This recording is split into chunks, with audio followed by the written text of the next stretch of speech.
And joining us now is Dr. Georges Benjamin. He's the Executive Director of the American Public Health Association here in Washington, D.C.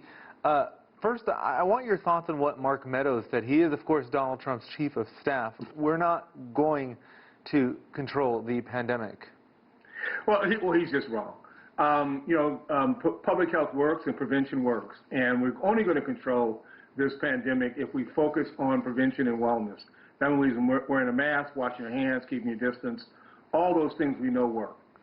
In fairness to Meadows, is he suggesting that we, the government, can't control the virus, or is he essentially admitting the administration's defeat?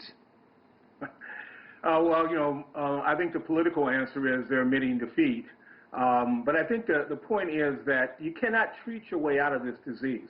We do not yet have an effective cure. We do have a vaccine in the works, but even when we get a vaccine, public health and prevention is still going to be the mainstay of controlling this disease until we get enough people vaccinated. And that's going to be in the next year and a half, 2 years. According to CDC guidelines, given how many people around the vice president tested positive, some of them very close to him, including his chief of staff, what should Mike Pence be doing now, and is he? Yeah, working from home for 14 days is what they should be doing. Now, I understand he's being tested, but of course we're always very much concerned about his health as well.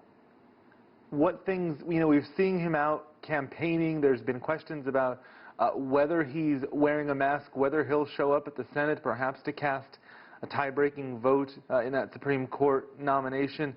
Are we seeing him take the very precautions that their administration is urging Americans to do?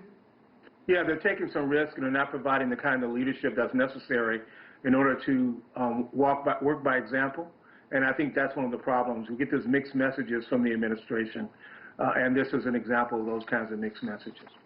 I want to talk about the current spike in infections. 70% of rural counties have infection rates that, by the White House's own calculation, means that the virus is spreading out of control there. Positivity rates in some of those counties are double digits. Why are we seeing this happening specifically in that part of the country, in those places? Well, they're now getting what urban centers got before, but in addition, you didn't see the wearing of masks. You're not seeing the kind of social distancing that's important. And as you know, in many of those communities, they had mass rallies, and in some of those states, they even kind of ignored the outbreaks that were in places like meatpacking plants. And some of those communities also rely on farming, I imagine. We saw a big increase. Could some of this be related to activity centered around the farming season?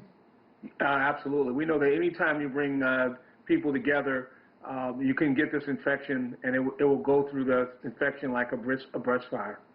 Your group has just adopted new public health policy statements. Talk a little bit about the ones that are a direct result of the pandemic and the response. Well, we're pushing on particularly to make sure that we universal access to health care coverage. That's going to be very important. Trying to make sure that we build on the good public health practices that we have. And also, we're trying to encourage them not to prioritize and stigmatize immigrants. We think all of those things are detrimental to the nation's response to COVID-19. Your association represents America's physicians. What are they feeling now as they see hospitals filling up again, as they see the confirmed numbers go up alongside the positivity rate? Well, we're the oldest public health association in the world, and many of our members work in state and local health departments. They are many of the people that are tracking this COVID outbreak. Some of them are practicing clinically in hospitals. And what we hear from physicians that are working in hospitals, particularly in the rural communities, is that they're overwhelmed. And they're very much concerned they will not be able to handle these outbreaks, not just of COVID, but of the other diseases that deserve our clinical help. All right, Dr. Georges Benjamin from the American Public Health Association, thanks for joining us. Thank you.